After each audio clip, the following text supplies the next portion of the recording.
ये बहुत बुरी आदत है। अगर आप अपने धार्मिक गुरुओं का सम्मान नहीं कर सकते तो आप कभी भी धर्म के ताल्लुक से आपको कभी मोहब्बत पैदा नहीं हो सकती। पूछे जाकर इन हमारे हिंदू भाइयों के गुरुओं से कि उनको कैसे हथेली पर रखते, उनको पूजा अर्चना कराना हो फौरन जाएंगे, बुलाकर लेकर आएंगे। अगर वो ये कहते इतना 1000 रुपए खर्च होगा आपको पूजा कराने में, फौरन हाजिर। हालांकि आप खूब जानते हैं कि उनके पूजा करने से कभी भी विघ्नहर्ता नहीं होता, विघ्नहर्ता नहीं होगा, परेशानी दूर नहीं होगी। उसके बावजूद भी उनका एतकाद विश्वास है कि अभी ये गायत्री मंत्र पढ़ देंगे, ओम भूर्भुवस्सुः तत्सवितुर्वरेण्यं, अभी सब कुछ भाग जाए। अभी हनुमान चालीसा पढ़ देंगे, जय हनुमान ज्ञान गुण सागर, परेशानी को भगाने के लिए हनुमान चालीसा पढ़ते, अभी फौरन सारे परेशानी, सारे विघ्न हरने हो जाएंगे, हमारे सारे परेशानियां दूर हो जाएंगी। उनका अकीदा बना हुआ है। हालांकि हमारे ताल्लुक से, हमारे इस्लाम और कुरान के ताल्लुक से जो बातें कही गई वो तो 100% बिल्कुल ला शक ला रहे, कोई शक नहीं, कोई कमी नहीं।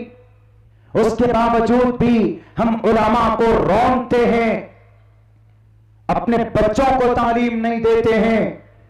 याद रखो मुसलमानों, कल कयामत में अल्लाह तबारक व तआला आपके नमाज के बारे में नहीं पूछेगा कि तुमने पढ़ी कि नहीं, वो तो सवाल है, कोई पूछना ही नहीं। लेकिन आपके बच्चे के बारे में भी पूछेगा, आपकी फैमिली के बारे में भी पूछेगा कि आपने अपने बच्चों के लिए क्या केयर किया।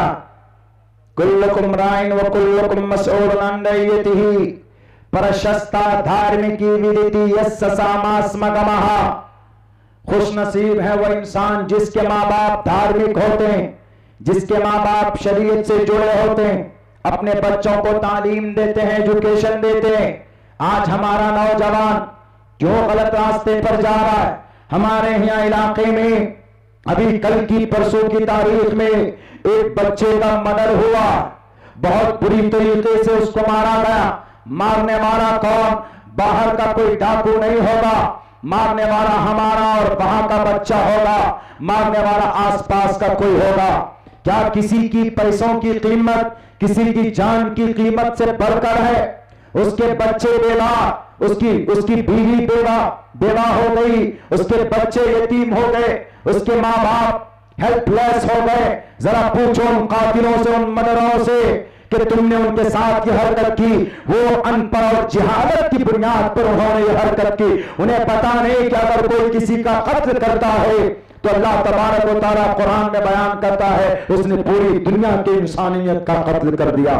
क्या मिला उन कातिलों को? शराब पीकर नशे में धुत होंगे, और जब वो रात को 7 बजे अपने दुकान की शटर बंद करके जब वो अपने घर को जा रहा था तो सड़क पे बांस डालकर उसके रास्ते को रोका जाता। उसके बाद उसको घसीट कर बांस की झाड़ी में लेके जाकर उसके गले को रेत कर और उसके मुंह को पत्थरों से कुचल दिया जाता है। ये जिहालत नहीं तो क्या? हमारे जवान कहां जाते? क्या नौजवानों आपको मालूम नहीं है कि फलस्तीन मुस्लिम दुनिया को पता करने वाला बड़े बड़े शोरवाओं ने अपने हथियार डाल दिए थे। चंगेज खान से पता नहीं हुआ था, लेकिन एक आलिम दीन और एक नौजवान जिसका नाम सुल्तान फातेह मोहम्मद, उन्होंने सुल्तान मोहम्मद फातेह जिन्होंने कुस्तुन दुनिया को पता किया। 18 साल की उम्र थी, उनके बाप की परवरिश रही होगी, उनकी मां की परवरिश रही होगी, जिन्होंने धार्मिक और कुरान थी। तो उन नौजवानों के दिलों के अंदर ये तब्दीली पैदा हुई धर्म के ताल्लुक से, कुरान के ताल्लुक से। जब बच्चा पढ़ा लिखा होगा बड़ी से बड़ी ताकत का मुकाबला कर सकता है। अगर बच्चा आपका बुज़दिल होगा, बड़े अंडरटेकर बना दो, लेकिन अंदर से खोखला होगा, वो जालिम का कभी भी मुकाबला नहीं कर सकता, उनके लैंग्वेज का, उनके जुल्म का मुकाबला नहीं कर पाएगा। याद कीजिए, तारीख में आपको बताता हूं, जब मदीनतुल मुनव्वरा में, मक्कतुल मुकर्रमा में जब एक बहुत बड़ा जालिम, इतना बड़ा जालिम आज पैदा नहीं हुआ, हिटलर से भी बड़ा जालिम होगा वो, चंगेज खान से भी ज्यादा बड़ा जालिम होगा वो, फिरौन से भी ज्यादा बड़ा, अबू जहल से भी ज्यादा बड़ा, नमरूद और शद्दाद तो कुछ नहीं उनके नजरों में, उनके सामने में कौन, जिनकी वबा से और जिनके तूफान से, जिस बीमारी से अल्लाह तबारक व तआला के पाक नबी मोहम्मद रसूलुल्लाह सल्लल्लाहु अलैहि वसल्लम ने हम लोगों को आगाह किया, वो कौन, वो ये दज्जाल जो आएगा, खुरासान से निकलेगा और फिर पूरी दुनिया के अंदर तबाही मचाता हुआ जाएगा। उसके एक हाथ में सूरज और एक हाथ में चांद, एक हाथ में जन्नत और एक हाथ में जहन्नम। उनके पास इतनी ताकत होगी कि चलते हुए सूरज को जहां चाहेगा वहीं पर रोक देगा। उसके अंदर इतनी ताकत होगी कि चलते सूरज की रोशनी को फीकी सूरज की रोशनियों को सल्ब कर सकता, बादल से बारिश करवा सकता। लेकिन अगर उसका भी कोई मुकाबला करेगा तो कोई पैसा वाला नहीं बल्कि पढ़ा लिखा आलिम दीन उनके सामने डरकर खड़ा होगा। जब मदीने में जाएगा तो मदीने के करीब, मदीना शहर में नहीं दाखिल हो सकता, जब करीब पहुंचेगा तो एक आलिम दीन निकल करके आएंगे और यूं कहेंगे दज्जाल के चेहरों से कि तुम्हारा दज्जाल कहां है, तुम्हारा गुरु कहां है, मैं बात करना चाहता हूं। I want to talk your दज्जाल and your guru, your father, your forefather, मैं बात करना चाहता हूं तुम्हारे खुदा से। लाओ दज्जाल को बुलाओ। बड़े जोश और जज्बे के साथ जब उनके गुरु जाए, गुरु के पास उनके चेले पहुंचे और कहेगा कि सर एक मौलाना साहिब आए हैं, एक टोपी दाढ़ी वाले आए हैं और बड़ी बदतमीजी के साथ, बेतहजीबी के साथ पेश आ रहा है और तहजीब नाम की कोई चीज नहीं है, क्या करें, उनका खात्मा कर दें। कहा कि अच्छा बेइज्जती कर रहा, चलो मैं मिलने के लिए जाता हूं।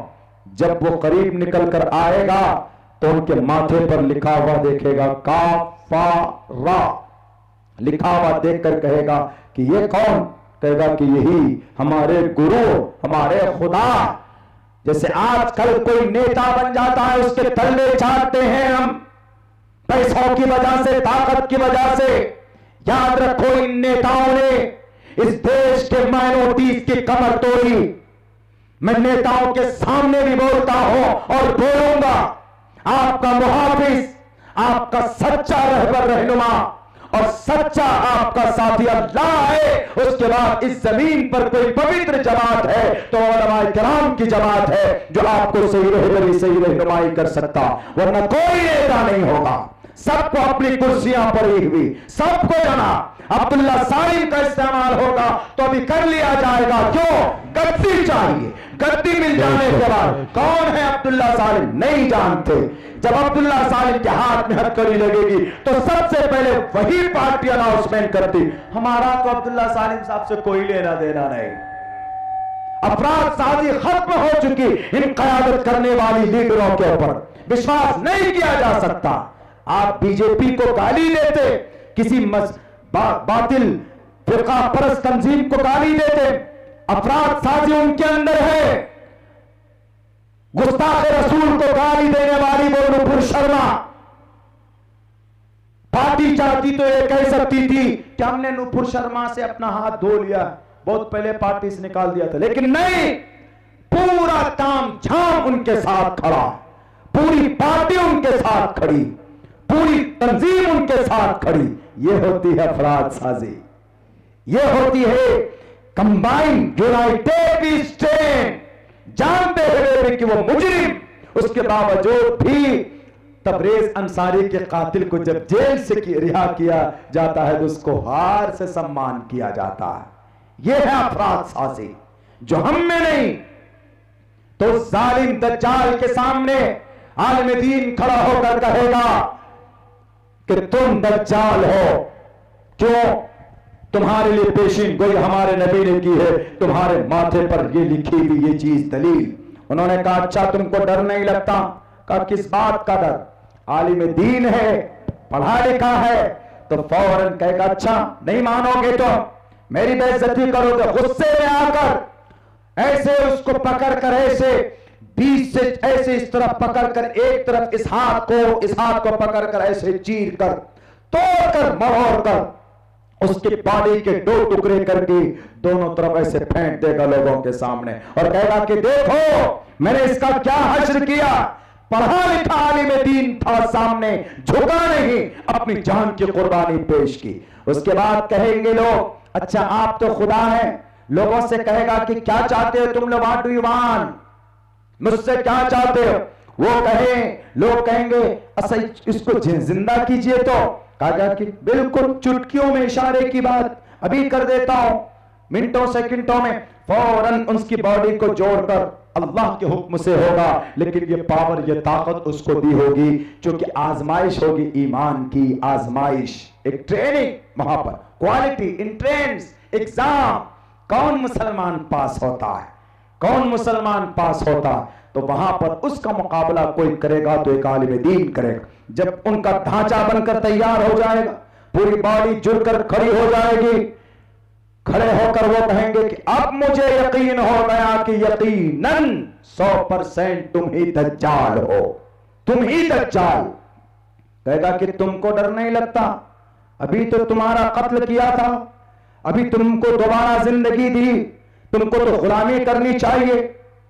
जैसे हमारे यहां कुछ लोग होते, अगर कोई हक को बुलंद करना चाहता है, उसके ऊपर रेप केस डाल के उसके ऊपर 307 का अटेम्प्ट मर्डर और जनाब 302 मर्डर, 366 अपहरण, 376 रेप केस, फला धमाका, 153 शांति भंग करना, 153 ओनली सरकारी काम में बाधा डालना, अनाप शनाप एक्ट लगाकर डाल देते कहां पे, जेल में। और जब वो जेल से आता है तो चापलूसी करता है कि कहीं हमको ये दोबारा जेल में न डाल दे।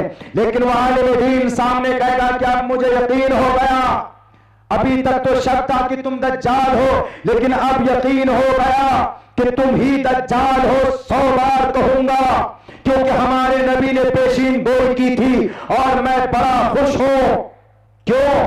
क्योंकि मैं जानता हूं मेरे नबी ने कहा था एक जमाने में कि दज्जाल आएगा, वो सिर्फ एक को कत्ल कर सकता है, एक आलिम दीन को कत्ल कर